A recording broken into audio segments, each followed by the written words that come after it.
I'm not going to lie. I didn't see this coming. I did not see the Democratic Party deciding that it was going to go ahead and come to an agreement to reopen the federal government with the Republicans. I just would not have predicted this. I think we had it in buy, sell, hold on Friday morning at 8:45, and I said there's no way the government's going to be open by Monday. Now, it's not open yet, to be very clear. It's not. They haven't even technically voted to reopen the government, but they cleared a big hurdle last night. You had several Democrats join the Republicans to take the first step to reopen the government. They needed to get to 60 votes. That was always the deal in the U.S. Senate. They didn't have enough Republicans to do it.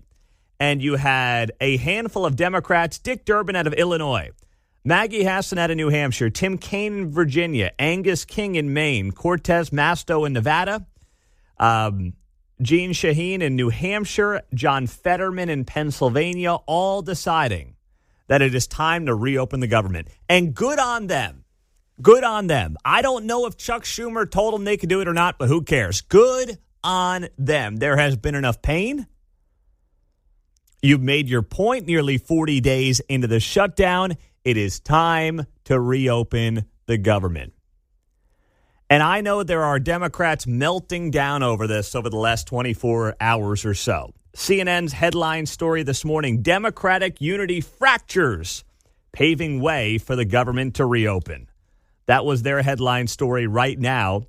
Also another story on CNN.com, enough Democrats caved, paving the way for the shutdown to end. Now, I thought they inflicted a lot of pain on the GOP. So I know that there are Democrats coming out of this thing being like, we caved, we can't do this. No, this is a mistake. We had these guys up against the ropes. Well, to a certain extent, they did. But maybe there's enough of them with common sense who said, you know what? We've proven our point. It's time to reopen this thing. We've made our point loud and clear. It is time to get back to the business of the people. That's what it's time to do. So I'm looking at it this morning and I'm saying to myself, everybody wins and everybody loses. And that's how government largely is supposed to operate. I thought the Republicans obviously took a pretty big hit in some respects on this deal over the last few weeks, because while it's not fair that they're getting the blame, they needed to get to 60 votes. They didn't have the votes. Their party does not control 60 votes in the U.S. Senate. People weren't paying attention. And they look at Washington, D.C., and they see Trump and the Republicans in power, and they're like, well, it must be those guys' fault. That did inflict some pain on the Republican Party. The other thing it did to the Republican Party is it reminded the nation that they have no answer on the health care issue. None. 15 years, more than that. Almost 20 years after Obamacare. They don't have an answer. They have none whatsoever. I'll talk to Roger Marshall about this coming up in 1 hour. He's going to be on the show. Dr. Ben Carson is going to be here in studio at 8:30 this morning. So make sure you're back here for that. If you're one of the early birds, typically not here, you can also catch it on the podcast after the show. He is in Kansas City for an event, and he's coming in studio for a half hour this morning at 8:30. So I'll talk to him about it. But what came out of this in part is that the Republicans have no answer on health care. None whatsoever. You know, they'll randomly talk about free markets this and free markets that and open up the marketplace. But in terms of having a concrete plan that people can latch onto and understand, they don't have one. They don't. And that was another sad reminder over the last 40 days of this shutdown. So it wasn't all roses for the GOP in any of this. That being said, on the other side, Democrats gave up a lot of ground as well, insisting they care about the little guy. While the little guy or gal wasn't getting food stamps, while the little person in this country over the last few weeks who maybe works for the government wasn't getting paid, air traffic controllers were stretched even more thin than normal. They didn't do themselves any favors here either.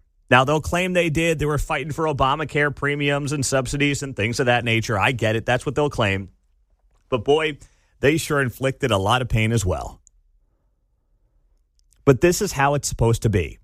Everybody's supposed to win. Everybody is supposed to lose. And before we get to the details on this, here is what John Thune had to say, Senate Majority Leader, last night as this shutdown looks like it is going to come to an end here. These senators are not interested in political games. They're interested in finding real ways to address health care costs for American families.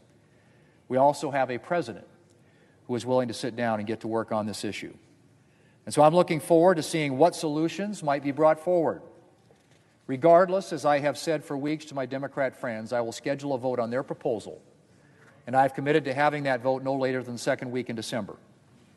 Mr. President, again, I am optimistic that after almost 6 weeks of this shutdown, we'll finally be able to end it. So what John Thune, the Senate Majority Leader, was saying in part is that Republicans have guaranteed a vote on extending the health care subsidies by the second week of December. Now, Democrats are saying that's not good enough. It doesn't guarantee Obamacare premiums going back to the levels they were at. That is true, but here's the thing. If you're thinking ahead, if you're Democrat leadership, what you can do is now put this issue front and center. And you can say politically, look at this big, bad GOP voting to increase your health care premiums as they shut down the possibility of the Obamacare subsidies continuing on.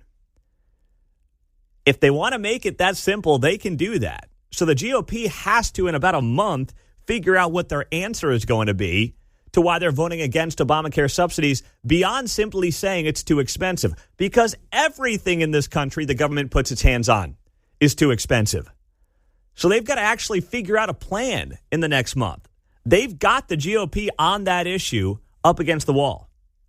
Now, the other thing coming out of this deal, Democrats got. They won provisions that would reverse the thousands of firings of federal workers initiated by the Trump administration since the shutdown and forbid additional firings at least through January 31st. That is when this new spending bill they're going to pass would expire. The bill would also ensure back pay for federal workers after the White House had earlier called into question whether or not that money was guaranteed. Now, that's not really a big win for the Dems. That would have been catastrophic for the GOP if they justified not paying federal workers who are furloughed. I'm not saying they wouldn't have had a case, but that would have been a political nightmare for them, so they would have never actually done that.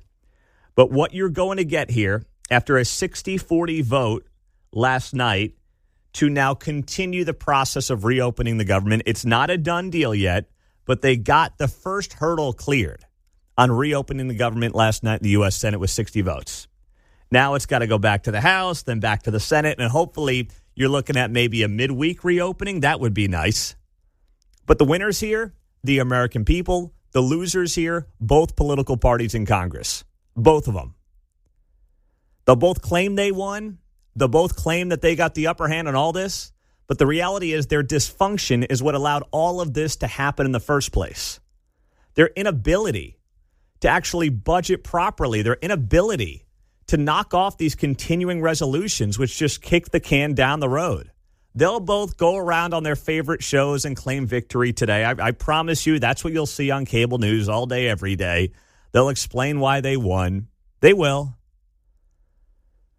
But the reality is they didn't. Neither side won.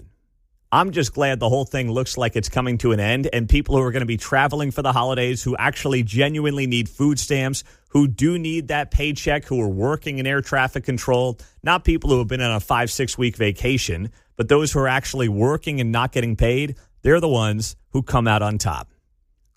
913-408-7957, our text line and our studio line on a Monday morning, busy Monday morning. Here on KCMO Talk Radio 95.7 FM. We are always with you streaming on the KCMO Talk Radio app. That is how you find us as we roll through a Monday morning. Now, it was a wild weekend for the President of the United States. If you didn't hear some of this, I mean, he was all over the map with some of these ideas. For better or for worse.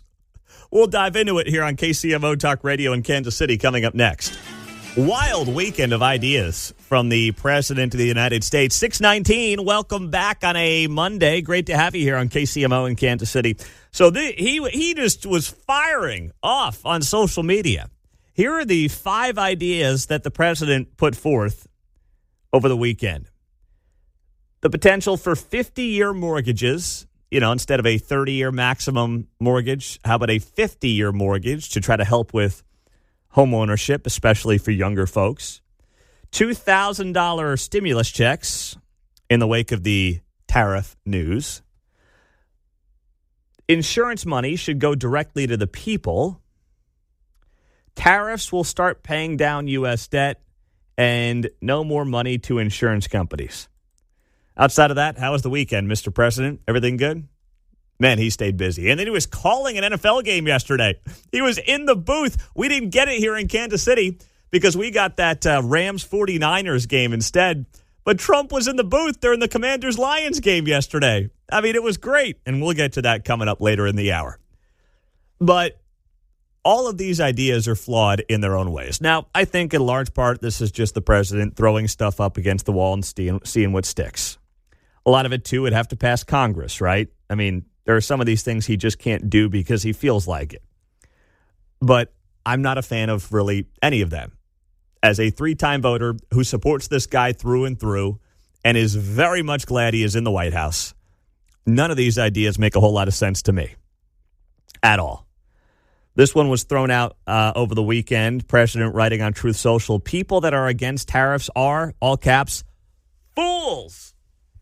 We are now the richest, most respected country in the world with almost no inflation and a record stock market.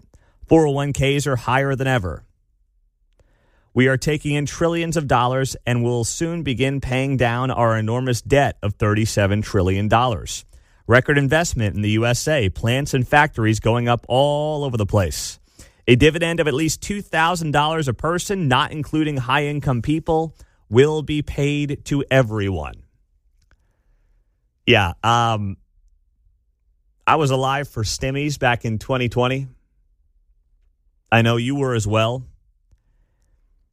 And while Joe Biden took inflation and decided that he was going to really ignite that flame and let it rip, we were going to get inflation coming out of COVID, in part because of stimulus checks that were an absolute, utter failure. Because what does inflation do? It makes the rich richer, and it makes the poor poorer. It is a tax on the poor.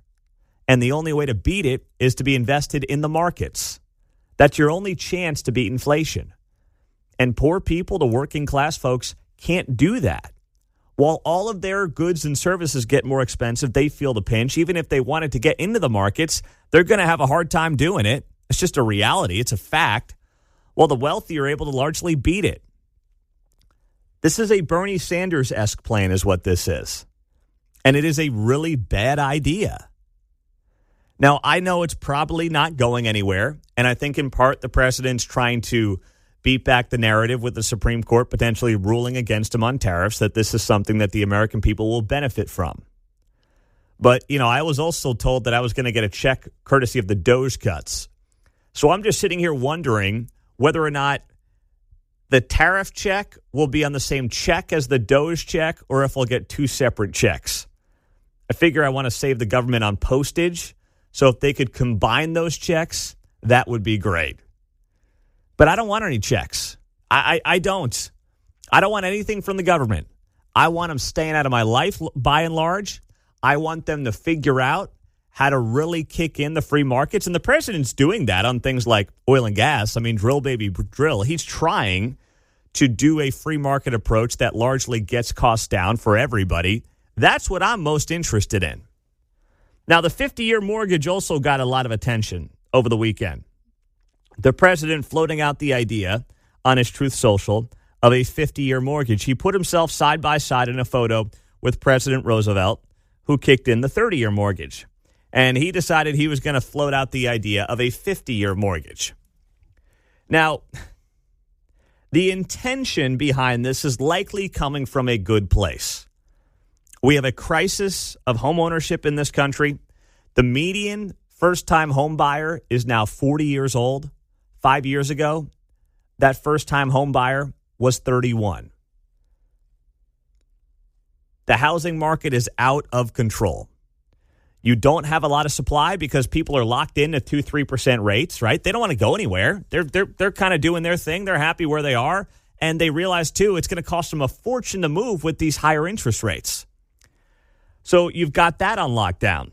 You haven't really kept up when it comes to supply since the Great Recession of 2008. Home builders largely haven't wanted to go into the single-family market. That's been a problem for them as well. They've been handcuffed, though, as we hear here, at least locally, right, with regulations and restrictions. That's true. In Kansas City and places like that, you're right. And also, they've been incentivized to build apartments. That's been a problem as well. So this thing is not something that Trump can fix overnight, but he's trying to figure out a short-term solution. I just don't like the idea of a 50-year mortgage at all because it feels like a total trap. Longer mortgages don't really improve affordability. They just do one thing. They create more leverage. That's all that they do. I mean, just think about it. If mortgages disappeared overnight, what happens? Listing prices around the nation would drop. People's ability to access cash, right, and make money for the banks is in part what allows these costs to continue to go up. In part, not exclusively the reason, but in part. Because people don't have $500,000 sitting around on their checking account to go buy a house. That's the problem with mortgages. They don't really create affordability. They create the very need for mortgages in the first place. And when buyers can now borrow more, demand will just rise. And then prices will go up. That's what's going to come out of this. So I believe that a 50-year mortgage would be the final nail in the coffin for home affordability. I mean, you would have Johnson County would look like Newport Beach, California, if you had a 50-year mortgage out there. It may work for a small group of people, and there's going to be other folks who say, this is a great deal. I mean, the 50-year mortgage, then you beat that money by having your money in the stock market. I mean, first off, the 50-year mortgage would have a higher rate than anything else, so you're not going to really be able to beat inflation with a 50-year mortgage, and you're still putting people in a position where they're basically just turning into permanent renters with maybe a little bit of equity. But on a 50-year mortgage, how long is it going to take you to build equity? My goodness. The amount of interest that you'll pay to these banks, the banks will do great. The folks won't, and I'm not convinced it does any good when it comes to prices on homes at all. So, I know the president's just spitballing on some of this stuff, but I would say that these are not ideas that will help the American people by and large at all. But I appreciate him at least trying to throw out some ideas that may work. And you know what? If he's sitting there watching college football and bored over the weekend and thinking about, hey, how can I improve the situation for the American people? This ain't it. This ain't it. But I know he's trying to make a move here, so I'll give him that much. Well, speaking of Bill O'Reilly, I got some audio from Bill. He had a big weekend. Steve Moore, former economic advisor under President Trump, is going to be here in just over 10 minutes on KCMO Talk Radio. But Bill O'Reilly was on with Bill Maher. Once in a while, I come in on a Monday, and I've got some Bill Maher audio for you from his show on HBO. And on Friday night, our good friend Bill O'Reilly was on the show with Bill Maher. And there were some great moments, including Maher taking a major swipe at O'Reilly. Should I start there, or should I start with the good for O'Reilly? All right. I'll play the not so good. Yeah. I want to hear that one. You want to hear that? All right. So here's O'Reilly and Maher going back and forth. And Maher took the shot at Bill about how he's not on the air anymore. Look, I watch your program, and you were disenchanted, and correct me if I'm wrong, which I very rarely am, so you probably won't have to do that. You're disenchanted with the far left wing of the Democratic Party, okay? Because you believe that it's poisoned the well for everybody else, like the congressman here. Because they never met anything that was counterintuitive that they didn't love. Right. So they want to put trans people in here, and they want to do this. And it just dilutes the message that the Democratic Party has traditionally had, that we're for the workers. We want to improve the lives of the backbone of the country. Now you're into all this fringe garbage that Americans don't want. I think that's your posture. No, I wouldn't put it that way, but go ahead. Okay. But you might want to rethink, because that's a good way to put it. Well, I'm still on the air and you're not, but go ahead.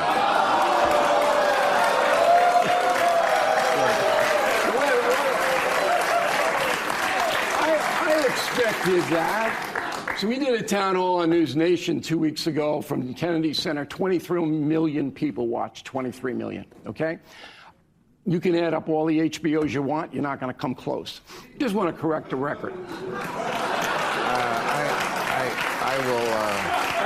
I have a tape measure. If anyone, I will check those facts. Yeah, you check it. So that was Maher trying to get on O'Reilly. And to me, that was such a lame, cheap shot. I mean, you don't need a traditional broadcast outlet to be on the air anymore. All right? There are guys with phones in their basements making 7-8 figures in the media industry. So Maher is, stuck in yesteryear with his you don't even have a traditional broadcasting show anymore. You don't need that. We're all competing with people who are not traditional broadcasters, as I put up my air quotes. There are people live streaming right now on Instagram who are making a fortune doing it, talking about whatever they want to their audience. And O'Reilly, to his credit, knew that was coming, so he referenced the town hall he did with Fredo Cuomo and Stephen A. Smith and a few others last week or 2 weeks ago now at the Kennedy Center, where they got 23 million views across obviously multiple platforms, not just on News Nation, but when you factor in social media, YouTube, and everything else, that's how you end up with that number. So I didn't think that Maher really was all that successful on that line. Well, I thought it was great. I mean, that's a great exchange between people where you can just kind of needle each other without having all this temper tantrum and all this stuff. I thought it was fun. Obviously, it's a cheap shot, so you're going to take it. It was an easy one. It's a free throw, right? Yes. But, I mean, Maher's seen by, dozens of people himself on the Internet. So, yes. I mean, we have Bill on so much, and he's on every day here, so I don't think of him as not being on the air. Exactly. Right? Well, that's the other thing. He's on radio. It's a huge definition nowadays. You've got a big umbrella, Bingo. Exactly right. But you are right to point out, John, to hear two guys that disagree just needle each other in a good-natured way, boy, we could use more of that. Yeah. And then there was this where they were talking about Mamdani and the win in that New York City mayor's race last week and what that means for potentially outflow migration from New York City. Beach. We'll see if they move. I mean, you saw Bill. They're going to move. Well, look, they're already moving. Hold on, Bill Ackman. No, they're not. Hold on. People say they're going to move all the time after elections. Listen, they don't do it. Bill Ackman said he was going to move. You know how many people moved out of New York City in the last 3 years? 600,000. They're moving. Yeah, they're moving. They've been moving from COVID. You know how many people moved out of your state, California? Oh, I know. No, Under Newsom? Yeah, no. People do move. A No million. doubt about that. People move in America, and you're right. No, but they're not moving because they want a better view.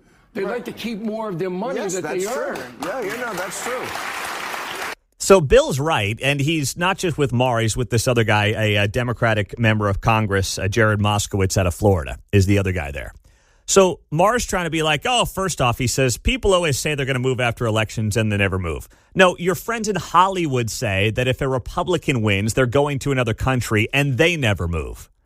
But what O'Reilly's talking about is people moving within America based on bad policy.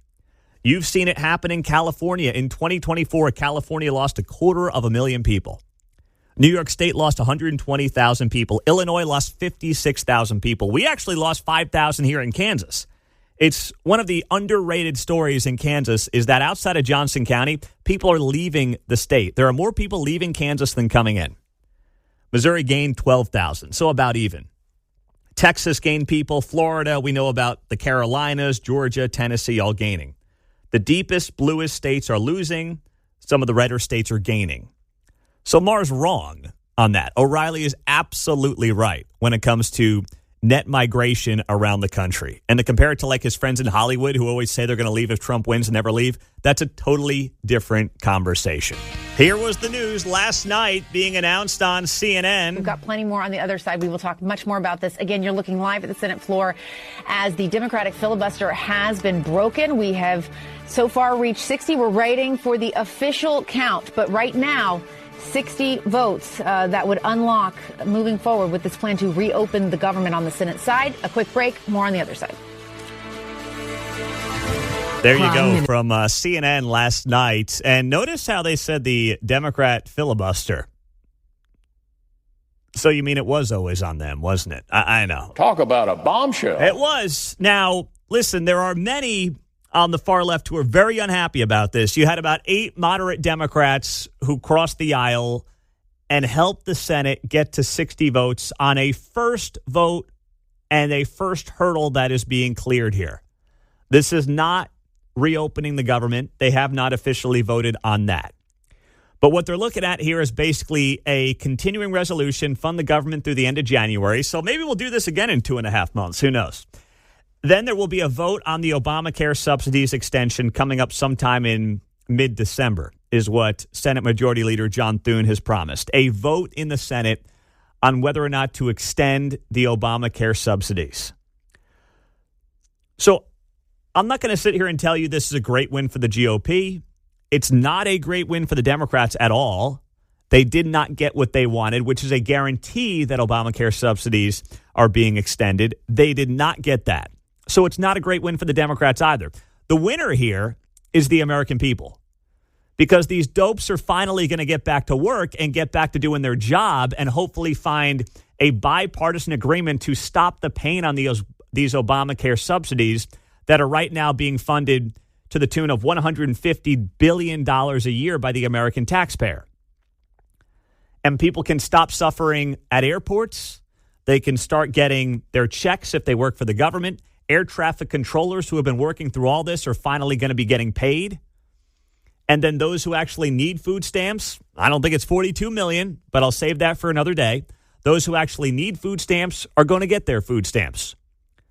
So the political games are over. The American people win for now. But the Republicans took a beating here, too. They took a shellacking on this. There's no doubt about it. And I think that a handful of moderate Democrats decided, you know what? We've caused enough pain to the American people over this. We got a pretty good political win over the last 5 weeks. And now we'll reopen the government. And I think that's just the conclusion they came to. I'm surprised that we're sitting here talking about this morning, because I did think that the Republicans would have to give up more than they ultimately appear to have given up in this deal. And I thought that they were starting to feel the heat here over the last week and a half or so. And the other thing that the Republicans did not do well is they really made this now about whether or not to blow up the filibuster. It looks like that is not going to happen, obviously, but the conversation's now out there. And the conversation's out there for when the Democrats have power, they'll be able to say, well, these other guys thought about doing it back in 25. Oh, boy, we should do it, because if not, they're going to do it when they're back in power. They may end up going down that road. But in the meantime, as people were talking last night on the Senate floor, you had this from Bernie Sanders. Bernie was, oh boy, he was not having it last night. The old socialist himself, still hanging on, still sucking off the taxpayer teat. He was out there last night and he was all bummed about this shutdown possibly ending. Because I think it is important that the American people fully understand what is being voted on today. Everybody in America knows that our current health care system is broken.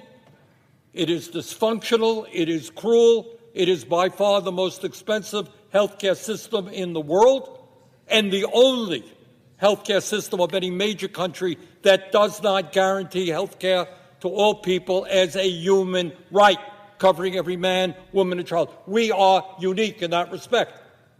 And yet tonight, what this Senate is about to do is make a horrific situation even worse. So let's be clear what this vote is about. If this vote succeeds, over 20 million Americans are going to see at least a doubling in their premiums in the Affordable Care Act. In my state of Vermont and throughout this. All right, that's enough. I've heard enough from Bernie there. That's good. Human right. Human. You got to say it with the U there. That's how it has to go. A human right, says Bernie Sanders. Notice how he doesn't say when he's talking about healthcare a citizen right, but a human right, implying anybody who is in here as a functioning human being is, in Bernie Sanders' eyes, entitled to free healthcare or some kind of healthcare courtesy of the government. Now, I don't know what this means for furries out there as we continue down the road of people just identifying as whatever they want. I don't know if he would include furries in his plan, but it's clear that Bernie Sanders is not a happy man, which is probably a good thing as far as I'm concerned, that Bernie's not a happy man. But now you look at this and you say, okay, what did Bernie Sanders want? Well, he wanted a complete capitulation. He wanted the GOP to totally cave on this thing. And he thought he had him up against the wall. And it did look, I admit, it did look like it was trending that way, that the GOP was going to have to give up more than they ultimately gave up here in this deal. So from that standpoint, I guess you would say it's a small win. But as always, the American people got caught in the crosshairs of Congress's inability to function. And for people that just want to play political games, they end up on top, sad to say. And Bernie just went totally scorched earth on this thing yesterday. 913-408-7957 on the text line. Pete, Trump knew that threatening to end the filibuster would move the Dems to negotiate. Yeah, that may be true. You might be right. I mean, I'd like to hear from one of these Democrats who did decide after all of these weeks to finally potentially, we're not quite there yet, but potentially reopen the government. And it's Dick Durbin in Illinois. It's Tim Kaine in Virginia. Yeah, Hillary Clinton's former running mate. Go figure. You had Fetterman in Pennsylvania, but he's been wanting to get a deal done for a long time. Gene Shaheen in New Hampshire, the two senators out of Nevada, Angus King, an independent in Maine. So those are some of the people who ended up crossing over and saying enough's enough, get to 60 votes and open up the stinking government and get the air traffic controllers paid and stop the pain at the airports and get people their food stamps and get the back pay done. Do all of those things. It is time. And I'm glad they did. Genuinely, I'm glad that they did because the nightmare needs to end. 913-408-7957. Let's go to John. He is on the Kansas side of the state line. Go ahead, John. My man, Pete Monday. How you doing, buddy? All right, big man. What's happening? Hey, you noticed, did you take a look at where these senators are from? From Nevada. I just read them, but yes, go ahead. Yeah. Red governor state. Yep. Pennsylvania, red purple state. New Hampshire, could be purple state. Even Tim Kaine, who was Hillary Clinton's right-hand man in 2016. That might be indicating that Virginia is not as blue as they think it was at the election last week. I'm just saying, bud. There's a little more in-depth analysis there. Okay. Thank you very much there, John. Couldn't have done it without you, buddy. Good stuff. I appreciate that at 913-408-7957. I mean, I don't think New Hampshire is on the verge of being red. I know Republicans have looked at that state and long thought that they could flip it. There's not a lot of evidence to suggest that they are on the verge of doing that. Dick Durbin's out of Illinois, as blue as it gets. Tim Kaine, Virginia, pretty damn blue. What it's really about to me is that these are the more moderate members of the U.S. Senate anyway. Now, you may say that's not saying much given the lay of the land in the party, but they are the more moderate members. They're some of the longest standing members in some cases. Or, yes, you do have the two in Nevada, which is a state that is purple. There's no doubt about it, right? Trump won Nevada, so that is a unique state, purplish state, maybe trending red-ish with some of the outflow migration from California, a growing Hispanic population that is also moving to the right. So I understand what you're saying there, John, when it comes to Nevada. You're right about that. The other states, I mean, Fetterman's kind of unique in what his approach has been. I mean, heck, that guy might be a Republican by the time he goes on the ballot next. So the point is they got what they needed. They got to 8. They got to 60 votes. And now hopefully this nightmare is coming to an end sooner rather than later. 913-408-7957. Dr. Ben Carson going to be in studio with us coming up at 8:30. Do not miss it on 95.7 FM. Coming up next, though, Reparations, top of mind, back in the mix in Kansas City. We'll tell you why next. You know, it's been a minute since we heard about reparations in Kansas City, and now that we know the city's about $100 million in the hole, seems like the perfect time to bring it back up, right? Obviously. Headline story here on the Kansas City Star over the weekend. KC Reparations Group raises funds for documentary alongside upcoming study. Wow. You're right. What people need is a reparations documentary to be convinced that they should be screwed out of their own taxpayer monies for the sins of 150 years ago. You're right. You know, that's all we need. That's all we need. Story goes on the note here. Kansas City's reparations movement is moving ahead on two fronts, one rooted in community storytelling and the other in former policy research. On one side, the KC Reparations Coalition is preparing to launch a 6-month public education campaign and raise $50,000 for a documentary that will confront misconceptions about reparations. Please save yourself the $50,000, okay? I can talk about how reparations is a scam here, and I've got $41 in my wallet. I'll give you guys if you give this whole thing up. All right, $41. You keep your $50,000, so you're plus $50,000, $41, and I can talk about it on the air. Deal? How's that sound? We all good? No? All right, fine. All right, keep doing your thing, whatever. On the other side is the Mayor's Commission on Reparations, an appointed city body coordinating a study on how decades of city policies harmed black residents and what can be done to address those harms. Yeah, let's be honest. What can be done is you want to check. Okay? That's it. You want to check. Though often mistaken as one organization, the two operate independently. It's irrelevant to me. Nobody cares. I do not care. I know most people don't care about these two commissions, whether or not they operate side by side, in conjunction with each other, or completely separately. It's irrelevant to me. The whole thing is a scam. And considering the city, while this may be something that Quentin Lucas denies, the reality is Kansas City is not in great fiscal shape.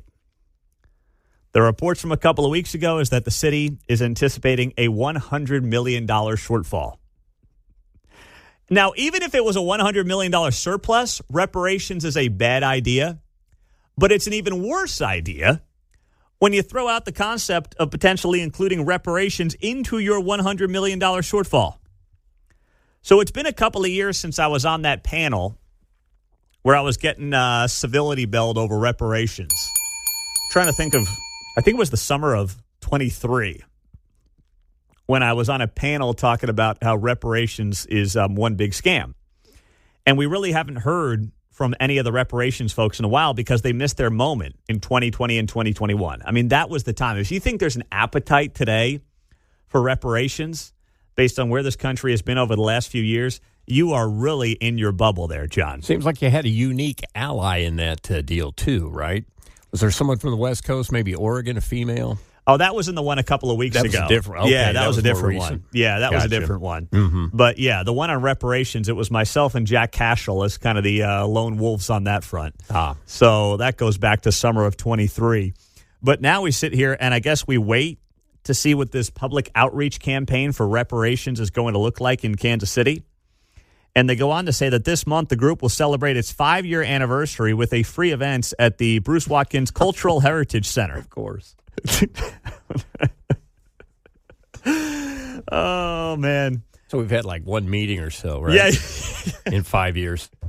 Plus the party. What are you celebrating exactly? You haven't accomplished anything. You haven't done anything. This is typical of the suck-off of county government and stuff, man. You just get on the payroll and... What are we doing here? Yeah. Oh, my goodness. One supporter tells the Kansas City Star there are too many people of all nationalities, even African Americans, who just don't understand reparations. They don't know what it is. They don't know what it's not. One of the best ways to educate is through documentaries. And we want to make a local film on the history of enslavement in the nation, the city, the state of Missouri, and how our work led to the commission. So they want to basically guilt people into supporting their ideas with a documentary. Justifying our existence. Let's be very clear. That's exactly what they want to do. And I'm out.